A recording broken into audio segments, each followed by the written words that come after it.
Class 6 এ first সামেটিভের পরীক্ষা আর কয়েকদিনের মাথায়, আর তার ঠিক আগের মুহূর্তে ম্যাট্রিকুলা তোমাদের জন্য নিয়ে চলে এসেছে ফার্স্ট সামেটিভের ভূগোলের সম্পূর্ণ প্রশ্নপত্র তার উত্তরের সাথে। তোমাদের ফার্স্ট সামেটিভ সময় থাকবে 1 ঘন্টা এবং তোমাদের টোটাল 30 মার্কসের আনসার দিতে হবে। দেখো, প্রথমে 1 নম্বরের 5টা প্রশ্নের উত্তর দিতে হবে। একের প্রশ্ন সৌরজগতের উষ্ণতম গ্রহ, 3টে অপশন দেখা যাচ্ছে, সঠিক উত্তর হচ্ছে খ শুক্র। 1-2 প্রশ্ন পৃথিবীর নিরক্ষীয় ব্যাস মেরু অপেক্ষা ড্যাশ বেশি, অপশনের মধ্যে সঠিক উত্তর হবে খ 42 কিমি। 1-3 প্রশ্ন পৃথিবীর অক্ষ কক্ষতলের সঙ্গে ড্যাশ কোণে হেলে আছে, সঠিক উত্তর হবে 66, মানে 66 1/1 ডিগ্রি কোণে হেলে রয়েছে। 1-4 প্রশ্ন আকাশগঙ্গা হলো একটি, 3টি অপশন রয়েছে, এর মধ্যে সঠিক উত্তর হবে খ ছায়াপথ। 1-5 প্রশ্ন সৌরজগতের শীতলতম গ্রহ হলো, 3টি অপশন রয়েছে, সঠিক উত্তর হবে গ ইউরেনাস। এবার 2 দেখো, 10টা প্রশ্নে তোমাদের 1 নম্বর করে উত্তর দিতে হবে।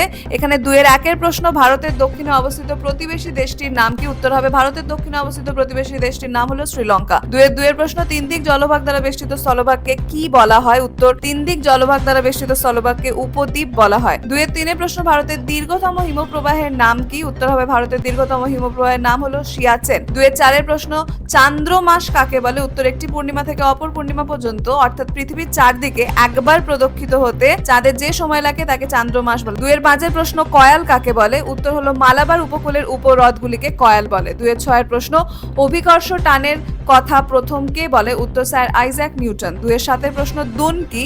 উত্তর হবে শিবালিক ও হিমালয়ের মাঝের সংকীর্ণ উপত্যকা। 2-8 প্রশ্ন ভারতের দীর্ঘতম নদী কাকে বলে? উত্তর ভারতের দীর্ঘতম নদী গঙ্গাকে বলা হয়। 2-9 প্রশ্ন 3 দিক স্থলভাগ দ্বারা বেষ্টিত জলভাগকে কি বলে? উত্তর 3 দিক স্থলভাগ দ্বারা বেষ্টিত জলভাগকে উপসাগর বলে। 2-10 প্রশ্ন ভারতের মূল ভূখণ্ডের দক্ষিণতম বিন্দু কি? উত্তর ভারতের মূল ভূখণ্ডের দক্ষিণতম বিন্দু কন্যাকুমারিকা। 2-11 প্রশ্ন ভারতের দীর্ঘতম হিমবাহের নাম কি? উত্তর হবে ভারতের দীর্ঘতম হিমবাহের নাম সিয়াচেন। এখানে তোমাদের 11টা প্রশ্ন রয়েছে, তোমাদের কিন্তু 10টা প্রশ্ন উত্তর দিতে হবে। নিজেদের ইচ্ছে মতো 10টা প্রশ্ন উত্তর দিতে পারবে। উত্তরগুলো এরকম সম্পূর্ণ বাক্যে না লিখলে কিন্তু সম্পূর্ণ মার্কস কিন্তু তোমরা পাবে না। 3 দেখো, 2 নম্বরে 2টো প্রশ্ন উত্তর দিতে হবে, টোটাল 4 মার্কসের আনসার তোমাদের এখানে করতে হবে। নিচের যে কোনো 2টি প্রশ্নের সংক্ষিপ্ত উত্তর দাও।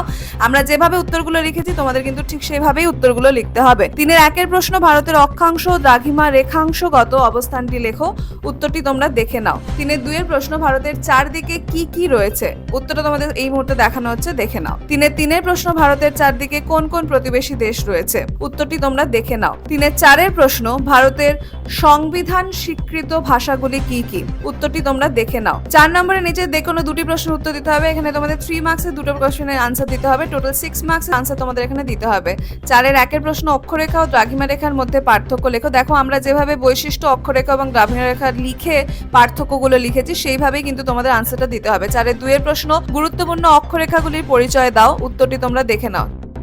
4-3 প্রশ্ন নিরক্ষরেখাকে মহাবৃত্ত বলা হয় কেন? উত্তরটা তোমরা দেখে নাও। 5 তোমাদের এখানে একটাই প্রশ্নের উত্তর দিতে হবে। আমাদের কিন্তু এখানে 2টো প্রশ্ন দেওয়া রয়েছে, তোমরা ভালো করে দুটোই প্রিপেয়ার করে যাও। 5 নম্বরের প্রথম প্রশ্ন হচ্ছে ভারতের উত্তরের পার্বত্য অঞ্চল সম্পর্কে একটি বিবরণ দাও। এখানে বিবরণটি বিস্তারিতভাবে লেখা রয়েছে।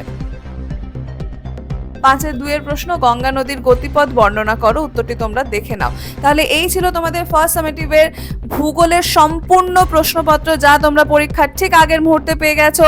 তাই ভালো করে প্রিপেয়ার হয়ে তবেই পরীক্ষা দিতে যাও। All the best from team Matricula. এবং ভূগোলের সম্পূর্ণ পিডিএফটি পেতে তোমাদের চলে যেতে হবে ম্যাট্রিকুলা অ্যাপেতে, সেখান থেকেই তোমরা ফ্রি সেকশনে গিয়ে সম্পূর্ণ পিডিএফটি পেয়ে যাবে।